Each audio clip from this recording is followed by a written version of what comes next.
ஸ்ரீ காளிமாதா ஜோதிடம் பிரபல ஜோதிடர் பண்டித் மகாராஜா. தொழில், காதல், திருமணம், குழந்தை பாக்கியம் மற்றும் மந்திர சூனிய பிரச்சினைகளுக்கு நிரந்தர தீர்வு.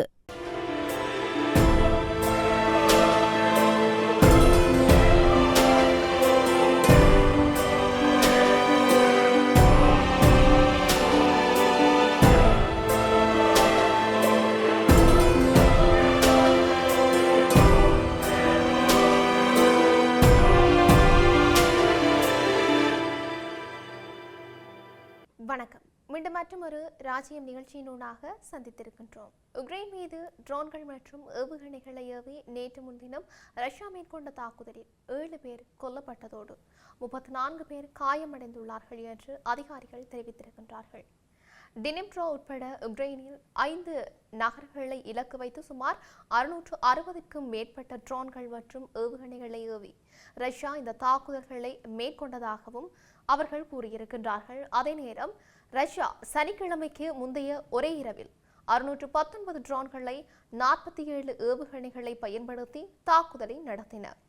இதில் 580 ட்ரோன்களும் 30 ஏவுகணைகளும் சுட்டு வீழ்த்தப்பட்டதாக உக்ரைன் விமானப்படை தெரிவித்திருந்தது. எஞ்சிய ரஷ்ய ட்ரோன்கள் ஏவுகணைகள் தாக்கியதில் தென்கிழக்கு உக்ரைனில் டினிப்ரோ நகரில் உள்ள பல அடுக்குமாடி குடியிருப்புகள் சேதமடைந்தன. இடிபாடுகளுக்கு இடையே சிக்கி உயிரிழந்த 4 பேரின் உடல்கள் மீட்கப்பட்டும் இருக்கின்றன. மீட்பு பணிகள் நடைபெற்றுக் கொண்டிருந்த போதே அதே இடத்தில் மீண்டும் பகல் நேரத்தில் தாக்குதல் நடத்தப்பட்டதில் மேலும் ஒருவர் உயிரிழந்தும் இருக்கின்றார். ரஷ்யாவின் இத்தகைய தொடர் தாக்குதல்களால் கரும்புகை மண்டலமாக காட்சியளித்த டினிப்ரோவில் காற்றின் தரம் கடுமையாக பாதிக்கப்பட்டிருக்கிறது. இந்த தாக்குதலை அடுத்து உக்ரைன் ஜனாதிபதி ஜெலன்ஸ்கி ரஷ்யா திட்டமிட்டு மக்கள் வசிக்கும் குடியிருப்புகளையும் மின்சார கட்டமைப்புகளையும் குறிவைத்து பயங்கரவாதத்தை ஏவி வருகின்றது. உக்ரைனின் வான் பாதுகாப்பு அரணை வலுப்படுத்த உலக நாடுகள் உடனடியாக உதவ வேண்டும் என்பதற்கு இந்த தாக்குதலே சாட்சி என்று சொல்லியும் அவர் குறிப்பிட்டும் இருக்கின்றார். இப்படி இருக்க ஈரானுக்கு ஆயுதங்களை வழங்குவதாக முன்வைக்கப்படும் குற்றச்சாட்டுகளை ரஷ்யா மறுத்திருக்கின்ற போதிலும் இரு நாடுகளுக்கும் இடையிலான மூலோபாய கூட்டு ஒப்பந்தம் இராணுவ மற்றும் பாதுகாப்பு ஒத்துழைப்பை வலுப்படுத்துவதை நோக்கமாக கொண்டிருக்கிறதாக தெரிவிக்கப்பட்டிருக்கின்றது. எனினும் இந்த ஒப்பந்தம் ஒரு முறையான இராணுவ கூட்டணியை உருவாக்குவதை உள்ளடக்கவில்லை என்று கிரெம்ளின் தெளிவுபடுத்தி இருக்கின்றது. மேற்கத்திய புலனாய்வு அமைப்புகளின் தகவல்படி ஈரானுக்கு ஆளில்லா விமானங்களை வழங்கவும் அமெரிக்க ராணுவ நிலைகள் மீதான தாக்குதல்களுக்கான இலக்குகள் குறித்த தரவுகளை பகிர்ந்து கொள்ளவும் ரஷ்யா இணங்கியிருக்கிறதாக கூறப்பட்டிருக்கிறது. இந்த சூழலில் ஈரானிய வெளியுறவு அமைச்சர் அப்பாஸ் அராக்சி அந்த நாட்டினுடைய உச்ச தலைவர் மொஜ்தபா கமேனியின் விசேட செய்தியை ரஷ்ய ஜனாதிபதி விளாடிமிர் புடினிடம் நேரில் கையளித்தார்.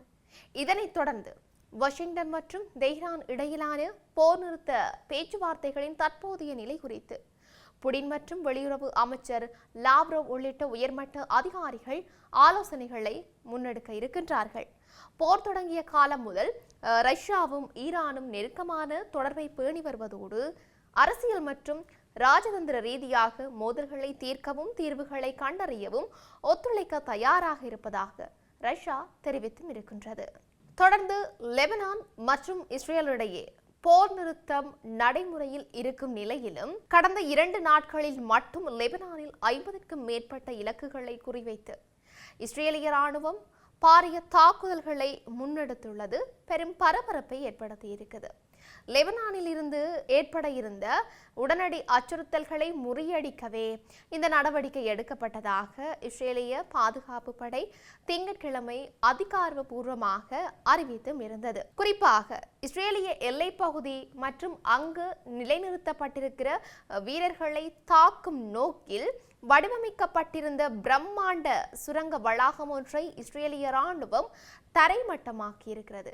அத்துடன் தெற்கு லெபனானின் குடியிருப்பு பகுதிகளில் இஸ்ரேலிய படையினர் மேற்கொண்ட அதிரடி சோதனையின் போது ஒரு வீட்டின் குழந்தை படுக்கை அறையில் மறைத்து வைக்கப்பட்டிருந்த பெரும் ஆயுத குவியல் கண்டுபிடிக்கப்பட்டிருக்குது. பொதுமக்கள் வசிக்கும் பகுதிகளை ஹிஸ்புல்லா அமைப்பினர் போர் நடவடிக்கைகளுக்கு பயன்படுத்துவதாக இஸ்ரேல் ராணுவம் கடும் கண்டனம் தெரிவித்தும் இருக்கின்றது.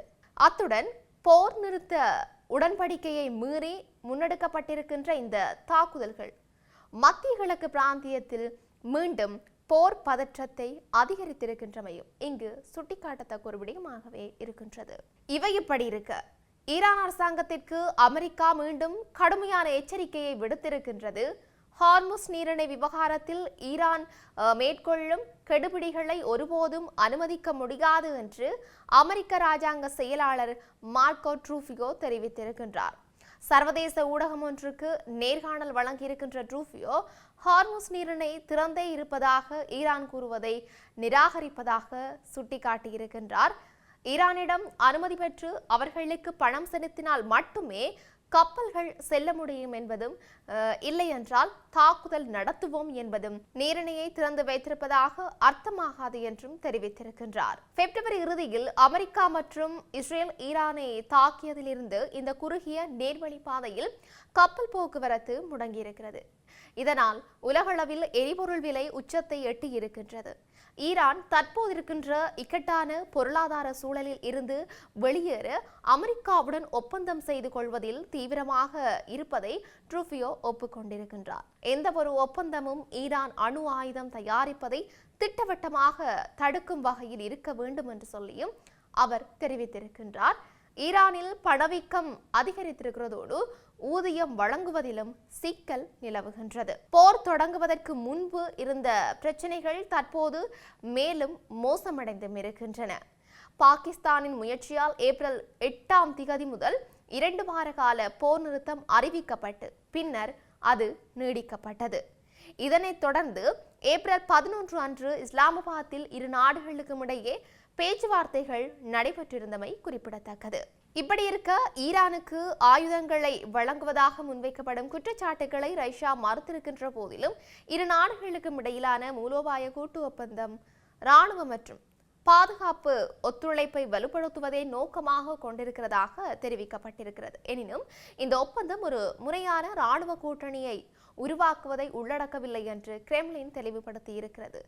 மேற்கத்திய புலனாய்வு அமைப்புகளின் தகவல்கள் படி ஈரானுக்கு ஆளில்லா விமானங்களை வழங்கவும் அமெரிக்க ராணுவ நிலைகள் மீதான தாக்குதல்களுக்கான இலக்குகள் குறித்த தரவுகளை பகிர்ந்து கொள்ளவும் ரஷ்யா இணங்கியிருக்கிறதாக கூறப்பட்டிருக்கிறது. இதனைத் தொடர்ந்து வாஷிங்டன் மற்றும் தெஹ்ரான் இடையிலான போர் நிறுத்த பேச்சுவார்த்தைகளின் தற்போதைய நிலை குறித்து புடின் மற்றும் வெளியுறவு அமைச்சர் லாவ்ரோவ் உள்ளிட்ட உயர்மட்ட அதிகாரிகள் ஆலோசனைகளை முன்னெடுக்க இருக்கிறார்கள்.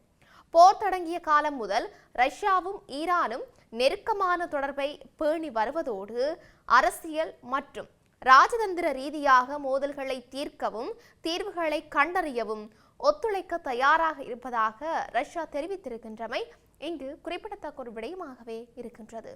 இப்படி இருக்க உலகளவிய ரீதியில் இன்னும் என்னெல்லாம் நடக்கப் போகின்றது என்று நாங்களும் பொறுத்திருந்து பார்க்கலாம். மீண்டும் மற்றும் ஒரு பதிவினூடாக சந்திக்கலாம். வணக்கம்.